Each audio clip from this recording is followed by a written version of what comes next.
Seorang menteri yang kini menjadi sorotan publik, Menteri Kelautan dan Perikanan, Ibu Susi Pujiastuti.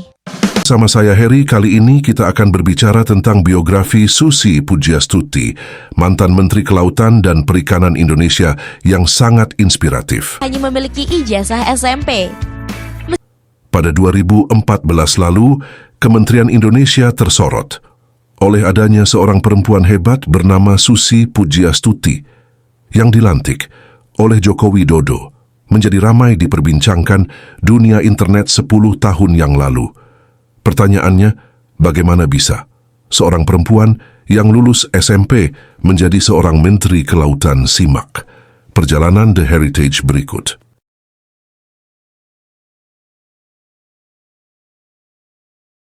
Namanya kita drop out dari SMA, mau kerja apa, ngelamar mana-mana juga nggak bisa. Cleaning service aja sekarang harus SMA, atau zaman itu juga sama, paling tidak SMP. Mau kerja di mana, dan saya nggak suka kerja sama orang, nggak suka diperintah sama orang. Jadi ya dagang yang paling deket di Pangandaran waktu itu ada hasil bumi, terus kemudian ke perikanan, karena perikanan kan di situ banyak nelayan, banyak ikan di kampung di Pangandaran. Perempuan kelahiran Pangandaran, Jawa Barat, 15 Januari 1965 ini adalah anak dari pasangan Haji Ahmad Karlan dan Hajjah Suwuh Lasminah. Kedua orang tuanya asal Jawa Tengah.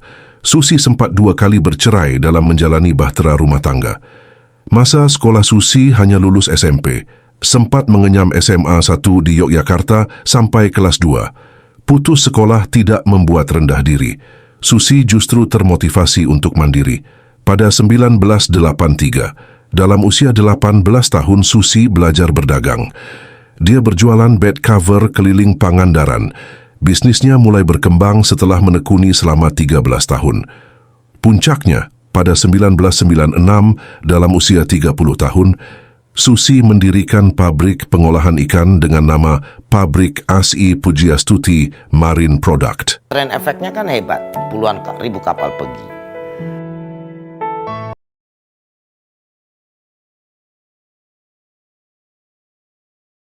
IUU fishing in Indonesia, which helps the country dari di bawah 5 GT, 10 GT sampai 20-30 GT. Ada yang besar juga, cuma tidak banyak.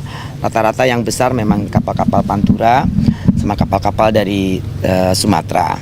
Susi Pujiastuti adalah seorang Menteri Kelautan dan Perikanan dari Kabinet Kerja tahun 2004 hingga 2019. Laut merupakan masa depan Indonesia. Salah satu potensi besar yang dimiliki Laut Indonesia adalah sebagai sumber pangan dan sumber energi. Komisi Nasional Pengkajian Sumber Daya Ikan, stok ikan di wilayah Indonesia merangkak naik dari semula 6,5 juta ton menjadi 12,5 juta ton. Di samping itu, nilai tukar nelayan dan nilai usaha perikanan juga mengalami kenaikan yang signifikan. BPS dan Bank Indonesia, kita juga berhasil menaikkan nilai tukar nelayan dari 104 menjadi 120. Menurut Susi, perang di masa datang adalah menghadapi kecukupan pangan dan sumber energi. Diungkapkan Susi, sejak illegal fishing masif diperangi 4 tahun terakhir, biomasa laut Indonesia naik 3 kali lipat. Protein hewani bagi masyarakat. Oleh karena itu, pemerintah terus mengupayakan penyediaan ikan untuk memenuhi kebutuhan masyarakat, baik melalui hasil tangkapan di alam maupun kegiatan budidaya. Kan tahun ini biomas kita naik 240%. Ya, itu berarti Kajiskan sudah memberikan rekomendasi dari 6,5 juta ton seluruh Indonesia, ya, bukan cuma Natuna, ke 9,9 juta.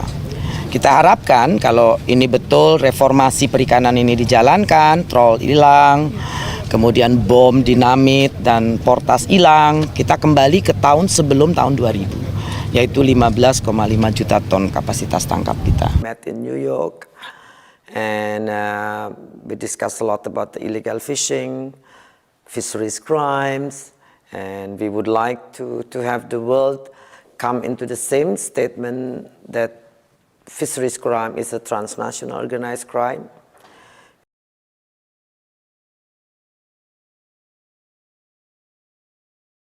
Begitu, Sabtu siang Menteri Kelautan dan Perikanan Susi Pujiastuti meledakkan 2 kapal yang terlibat illegal fishing di Desa Morela, Kabupaten Maluku Tengah, Maluku. Selain itu, Susi juga memimpin peledakan kapal lain di 12 lokasi yang ada di Indonesia melalui telekonferensi. Total ada 82 kapal asing yang terlibat pencurian ikan yang diledakkan pada 1 April. Semenjak resmi menjabat Menteri Kelautan dan Perikanan Indonesia, sudah menenggelamkan 488 kapal sejak tahun 2014 hingga 2018. Kapal yang paling banyak ditenggelamkan adalah kapal dari Vietnam. Kapal-kapal berbahan kayu itu sudah diisi air dari selang besar dan pelan-pelan. Kapal yang diberi pemberat pasir itu semakin turun ke bawah. Susi mengatakan bahwa dalam 1 tahun belakangan, agresivitas kapal ikan asing khususnya di wilayah perairan Natuna meningkat tajam. Tahun tersebut, kata Susi, sudah ada 4 insiden kapal Vietnam dan 2 kapal Malaysia mencoba mengintimidasi dan menabrak kapal patroli Indonesia. STKP kita, satu dengan kapal KRI, itu ya menunjukkan bahwa illegal fishing masih eksis. Walaupun tidak seperti dulu, tapi Sebelumnya, 2 kapal pengawas milik pemerintah Vietnam dilaporkan menabrak lambung kapal TNI AL di Laut Natuna Utara. Dengan ciri khasnya sendiri, saat masa kepemimpinannya, ia memiliki jiwa yang maskulinitas. Susi telah menerima beberapa penghargaan. Dalam kepemimpinannya saat pembuatan proses kebijakan, banyak pro dan kontra dari setiap kebijakan yang ia keluarkan. Kebijakan yang ia keluarkan menguntungkan untuk kelautan Indonesia seperti menenggelamkan kapal secara ilegal yang dapat memberi pengaruh. proses pengisian air yang mana sudah diisi pasir supaya nanti pelan-pelan tenggelam.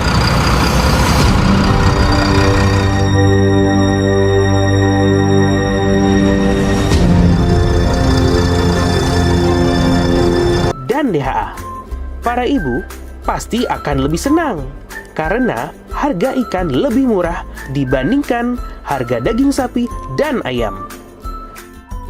Sumber gizi kaya protein ini juga dapat diolah menjadi beragam jenis masakan. Yummy!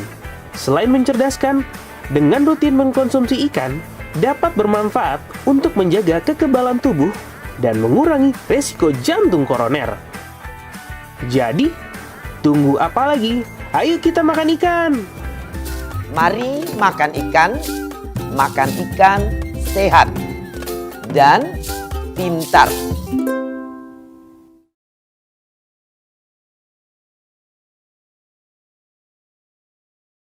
Beberapa penghargaan yang telah digaet oleh perempuan karismatik Susi Pujiastuti adalah Metro Eagle Award 2006 dan 2008, Inspirasi Perempuan Indonesia, Bisnis Kecil Menengah APEC 2010, dan 11, Perempuan Pertama di bidang kelautan dan perikanan 2014 dan Pemimpin, Kehidupan Planet Bumi WWF 2016, serta banyak lagi lainnya.